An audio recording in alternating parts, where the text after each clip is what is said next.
Hi, my name is Dat Ngo. I am a computer scientist and also an English teacher. Welcome back to my English podcast. Like many ocean lovers, I feel refreshed by the presence of the ocean. I could find peace in my soul only by looking at crystal clear water and feeling the breeze play upon my cheek. But I never enjoy swimming.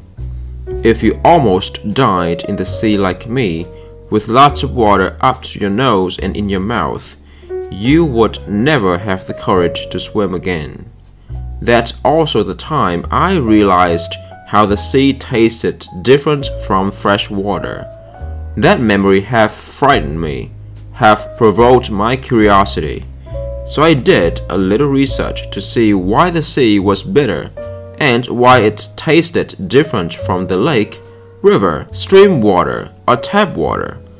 I'm going to share it with you right now, so be sure to stay to the end of the podcast. Water covers 2/3 of the Earth's surface, but the vast majority of that water, around 97%, is salty.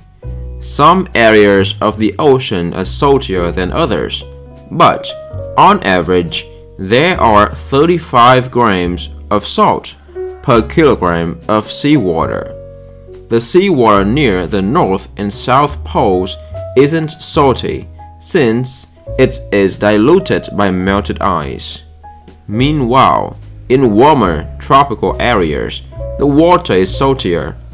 People often think that the Dead Sea is the saltiest place, but according to U.T. Hammer, the author of Saline Lake Ecosystems of the World, the saltiest place in the world is Don Juan Pond, an area that nothing could survive. Before giving you the answer why the sea water is bitter, I will share with you an interesting fact. Do you know that the rain is formed from seawater?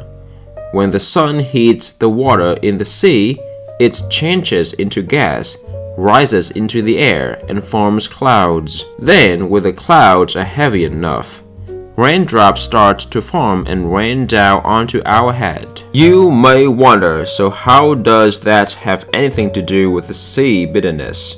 Does the evaporation make the cloud saltier, or does the rain mix with something and get saltier? The first hypothesis is, well, incorrect. The heat of the sun evaporates seawater and produces vapor. Seawater is salty. However, when seawater evaporates, the salt is left behind. The second one is right. When the rain is still in the air, it absorbs a small number of chemicals called carbon dioxide and sulfur dioxide. Then, the weak acid in it dissolves mineral salt from rocks, including sodium and chloride. The rainwater, carrying those salt along with it, flows off the land and into the rivers and streams that lead to the sea. But if the rivers and streams are carrying those dissolved salt, why aren't they as salty as the sea? It's because the river water is always running, so it doesn't store the salt. All the salt will end up in the seawater, so normally the seawater contains 300 times more dissolved salt than average river water. Since rivers and streams continually flow into the sea, bringing the salt with it, you might think the sea is getting saltier over time, but actually, some of this salt is removed by algae and animals that live in the sea, and some is deposited as sediment on the bottom of the ocean. So, the salt going into the sea keeps a balance with the salt being deposited or removed. Thank you so much for listening to my podcast. I hope that you did learn something new today. My goal is to help you gain more useful knowledge every day while improving your English considerably. Don't forget to sub to get more awesome videos every week. Share this video with your friends and families so that they can benefit from this information as well. Thank you for watching. See you guys next time.